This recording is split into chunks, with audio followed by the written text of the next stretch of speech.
When Taylor walked in and I saw him for the first time, he was really excited about laser. He did some laser mania thing and he was really good. And then he explained that on his way out the door, he found these pants and he tried them on and they fit really well, except for they were just a little bit big in the bottom of the pants. So he sewed them up and he put them on and he was really excited, but then he realized that they were his sister's maternity pants. So that was my first impression of Taylor, but it was really funny. He explained that they were tailor-made.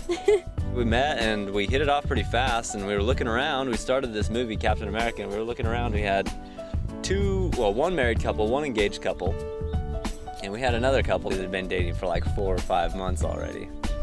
And they were all, of course, all touchy and lovey on the couch and stuff. And a few minutes later, we found our hands closing in on each other's, and we grasped each other's hands. And I was like, wow, this feels good. And then he asked me after I took his hand, or he took mine, and he asked if it was okay, and I said yes. And then he put his arm around me, and he said, well, should I put my arm around you too then? And she's like, well, that's up to you. And I just took that as a yes. Our first kiss was on our first date, our first official date. We'd been talking on the phone for a while, so we really did know each other quite well before then, but then we finally got to see each other because I was down for Thanksgiving break, and we ended up going to Puss in Boots. And me and Meg were just kind of sitting there cuddling, and I was like, it was going through our heads, and you could feel the tension, you know? I was thinking, should I kiss her? Like, I really want to kiss her, you know? But is she gonna think I'm like a user and abuser, you know? And I know it's kind of sketchy, kind of scandalous to kiss in a movie theater. I took my hand and put it underneath her chin and slowly moved her face towards mine and planted a soft kiss on her lips. It was cute because, I don't know, based off of my good decision, we ended up really lucky. The moment we kissed, I just felt a tingling that went from my head right all the way down to my toes. That sounds crazy and it sounds ridiculous, but I swear to you, I felt the tingling in my toes. And I told her about it. I was like, wow, that's weird. My toes just tingled when we kissed. Our whole relationship, the whole beginning of it, was me living in Provo and him living in St. George, and it was awful. During the whole week, we would just like call each other on the phone, and we'd Skype every day. Skype is the worst. And it would just torture us because we could see each other, but we couldn't do anything about it. We couldn't touch, we couldn't go have fun, you know? It was really tough. When we visit, we hadn't seen each other for a couple of weeks, so it was nice to see each other. It was super exciting. Every time I would come home, I just appreciate being with him that much more, and we made every second that we were together extra special because of it. You know, making the trip and making the sacrifice to drive up there is part of really what made her make the decision to want to be with me for all eternity. I knew that Taylor was the one really, really soon.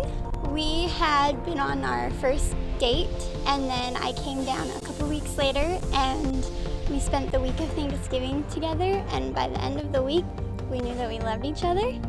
A few weeks later, he came up to Provo and surprised me at one of my performances. We went and ate dinner with my grandparents.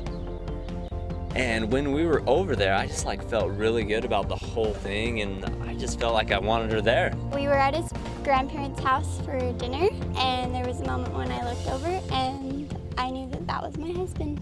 We were talking about it on the way home from my grandparents' house, which is in Alpine, driving back to Provo. And we just got so like giddy and happy about it and stuff that we just completely missed the exit to Provo.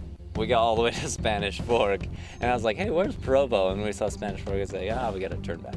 When Taylor was going to ask my dad for permission, he called me, and he was so nervous. He did invite me over to his office at the mortuary to do the interview. I knew that Dad was probably gonna be a little bit tough on him. I was surprised at how easy and fast it was. And I was kind of mad. I was hoping that Dad would give him some tough questions, but I guess he just won him over.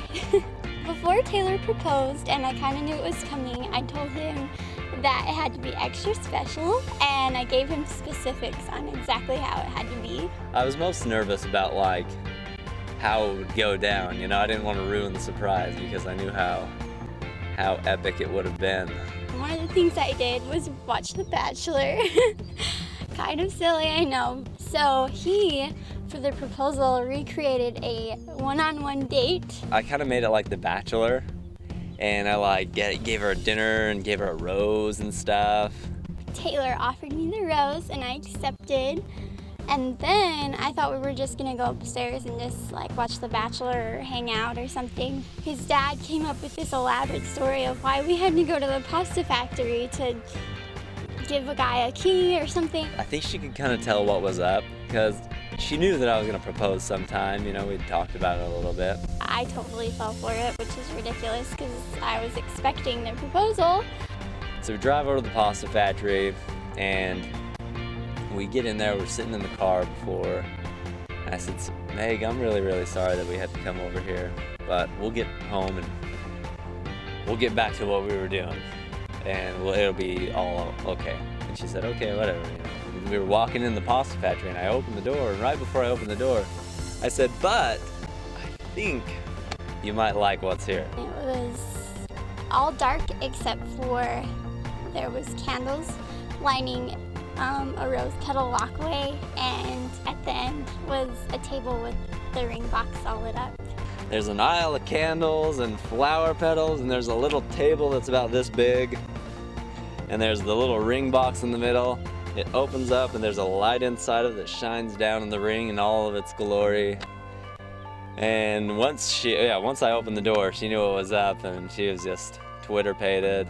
And it was really great, and it took us a minute to get there because I was swooning, but once we got there, the lights came on, the little twinkle lights, and he proposed. And then she said yes.